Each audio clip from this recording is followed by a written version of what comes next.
গঙ্গার ঘাটে আমরা ঢুকছি। এটা গঙ্গার ঘাট, মেন এন্ট্রেন্স ওটা। এটা গঙ্গার ঘাট ঢুকছি। চলো গঙ্গা, একদম গঙ্গার সামনে নিয়ে গিয়ে দেখাচ্ছি। এটা হচ্ছে মন্দির, এটা হচ্ছে মন্দির। 12খানা মন্দির আছে, এপাশে 12টা, এপাশে 12টা, সামনে মন্দির। চলো দেখা যাক মন্দির, এই গঙ্গার ঘাটে ঢুকা যাক। এটা দিয়ে ঢুকবো, চলো। ওই যে মন্দির, ওইগুলো মন্দির খুলে মন্দিরটা দেখো। আমি আবার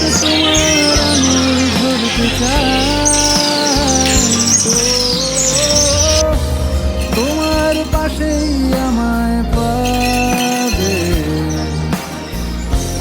তোমার রক্তে বানানো বাড়িয়ে দাও তোমার হাত। আমি এবার আবার আমরা যাচ্ছি, গঙ্গার ঘাট থেকে বেরিয়ে গেছি, বেরিয়ে গিয়ে যাচ্ছি একটু বাইরের দিকে। এটা 12টা মন্দির, এটা 6টা, এখানে 6টা আছে, এখানে 6টা আছে। এই যে বেরোনোর রাস্তা।